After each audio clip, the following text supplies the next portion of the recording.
Okay folks, here we go. Second round. I've worked him a few times since we did the last video. My goal now is to get him to have a good leave nice and quiet, and then I need him to hook on. In other words, come in to me. We're moving on. So we'll just take it from there. I'm going to try to get it done without my riata. If I need it, I'll get it, but I really don't want to use it. And I'm hoping that my breathing is going to mean something to the horse.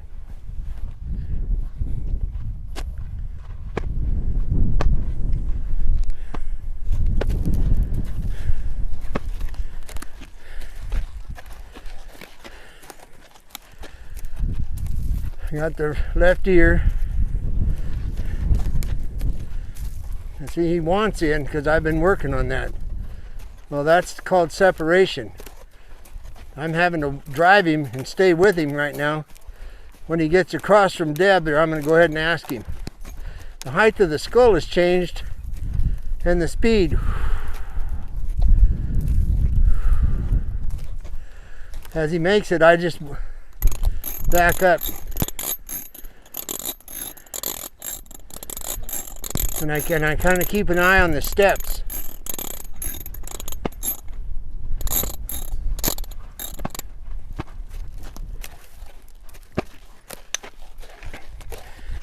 He's not as bothered, as you can tell.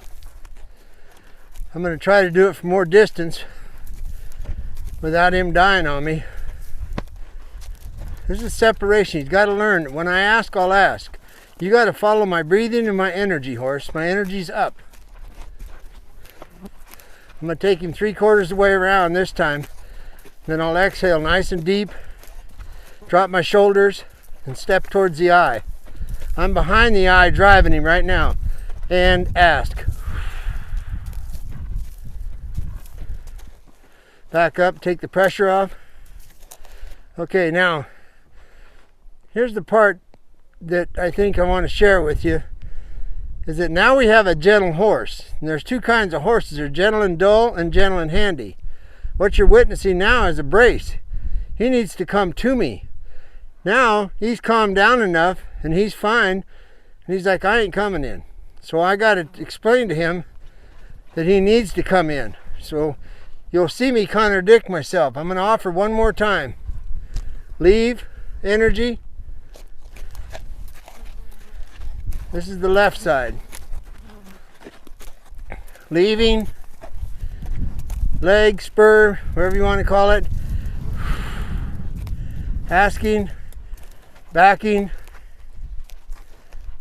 Okay, that's how far he can make it. And he says, well, I'm done. So I'm going to show him that he needs to stay with me. I'll touch him on the shoulder. Now I'm going to bend his spine and leave at an angle. And I'm telling him, you need to come with me. Okay, there's that line. You can spend days trying to talk him into moving, or I'm going to contradict myself and say, fine. If you don't want to yield to pressure, then we'll just go ahead and put the pressure on and then show you the difference. I've got the riata again. Now I can take this riata all the way to the level of roping him if I have to. Now this time if he doesn't make it, I'm going to drive him off. Asking. Release. Can't make it. Fine, take off. Let's go. That's pressure. Now I need you to understand that you want to look for the easy thing. Incidentally, there's a horse with the cricket going. Now, when I get over here, I'll ask again.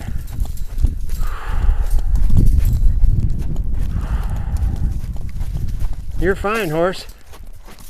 I'll block the eye. Back up. Now, I've got the riata in my hand, and he knows it. That's why I'm telling you about a stick. Now I say, hey, you're fine, let's go. Come on.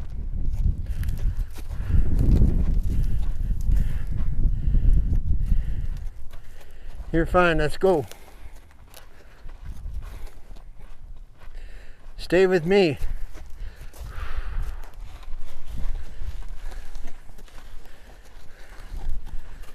Bend the spine.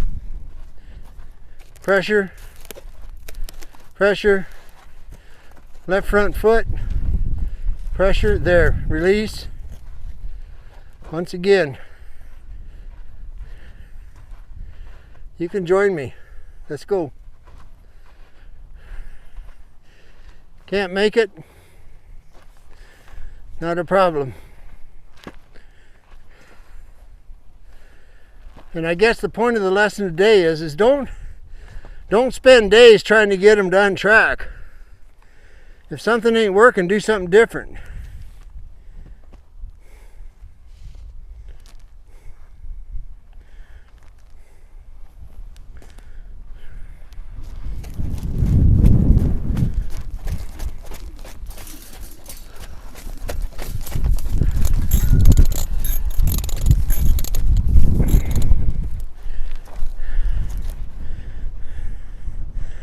Was that enough pressure?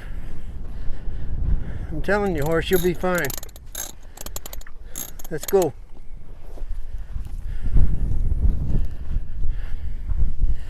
You're fine.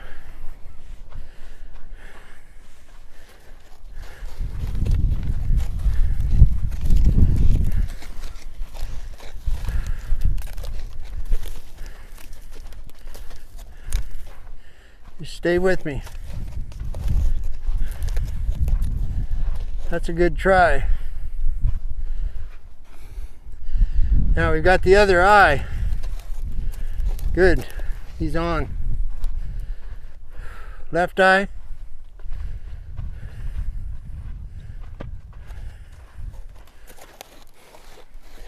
This left eye, right eye thing is a big deal.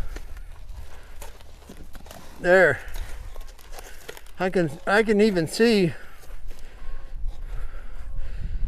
with this brace on, I can see that left front foot and the angle it goes. Turn up the pressure. Come on, you can make it. Pressure. Pressure.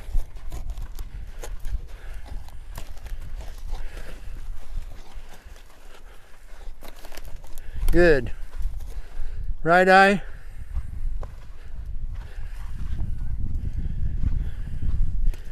Touch the shoulder, pressure.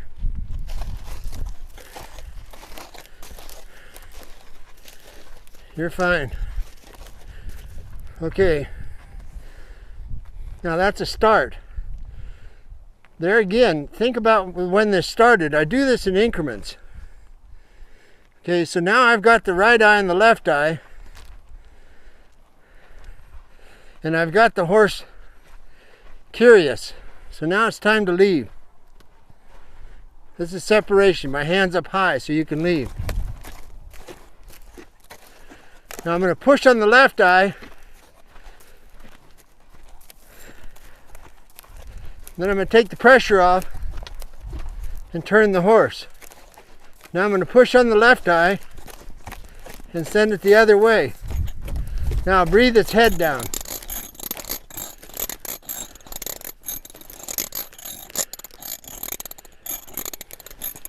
Kind of the mentality is where's the best place in the corral, you think? Where should I be? So part of the moral is, you guys, is I went from a horse that doesn't have a whole lot of trust because of the scars, and somebody brought up the point about this scar right here, and that's true. There's also another one right here. It's about the same distance as a barbed wire fence. Could have been all the same wreck. I don't know. Doesn't matter. I'm not gonna. That's history. But the fact is, he's showing some scars.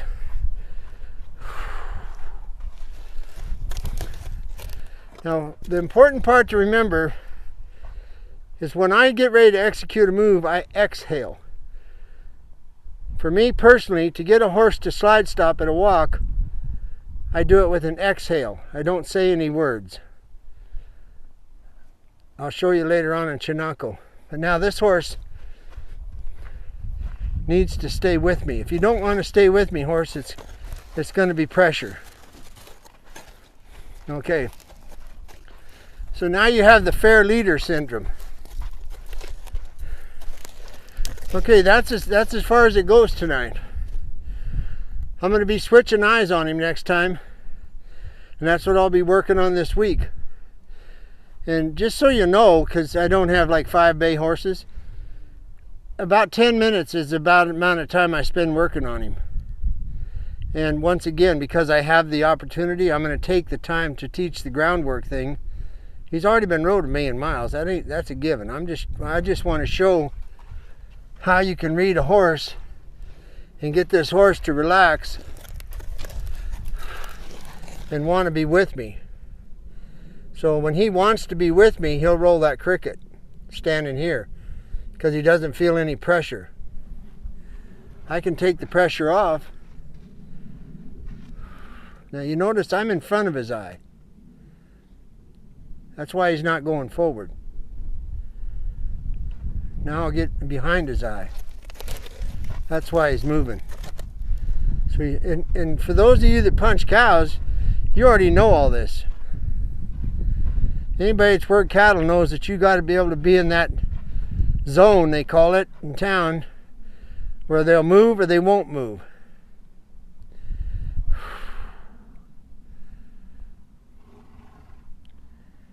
So this can be fun, and if you've got a horse that's been through some trauma or you want to get him really good about on the ground, this is it. Thank you. Oh, that reminds me. We want to send a big thank you out to our friend in George, Washington. His name is Levi. And his dad got in a wreck the same time I did. And we both lived through it, and we're really glad about that. And Levi was there when it happened. And he took his dad's horse and his horse. He went back to the house, unsaddled everything, got everything put away, did all the chores. And he's stepped up since that moment, and he's kind of taking care of everything on the place. And Levi, you're a good guy, and we love you. You're really special because you're taking the time to take care of your family, and that's really nice to hear. So good luck, and if you need something, call me. Okay, folks, I got done reading the Jedediah Smith was a wilderness man. I just got done reading the book, and I'll just give you one piece of trivia. He talked about when he was coming out west, after he crossed the Colorado, and kind of in line with the Gila, he talked about shooting ibex for meat, camp meat, and he also mentioned mountain sheep, so I know he was talking about 2 different animals. Well, come to find out, there's ibex in New Mexico. They were introduced, I'm not sure when they said. My friend told me, gave me the book. I think it was the 60s. And so I didn't ever know that. So every time I read a book, I get to learn stuff, and that's what makes it fun. So you kids, eat your vegetables and read your books. Thank you. Adios. So they reintroduced the ibex in the 60s? Yeah, in the Florida mountains. Okay. Yeah, they were reintroduced. And I'm sure they got them out of Mongolia like everything else. Cool. Mongolia, they ain't got no people, so they didn't wipe them out like the Americans did. So the ibex were there on this continent, then they wiped them out, and then they reintroduced them. That's correct. That's correct. I think they were a pretty easy shot compared to an antelope. He talked in the book about hunting antelope all the way past Barstow, and they were just, the farther he got west, the wilder they were. So yeah.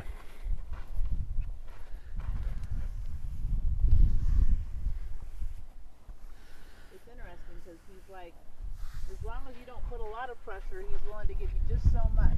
But when the pressure comes on, he gets bothered again. Yeah, and that's what it's going to be like when I ride him.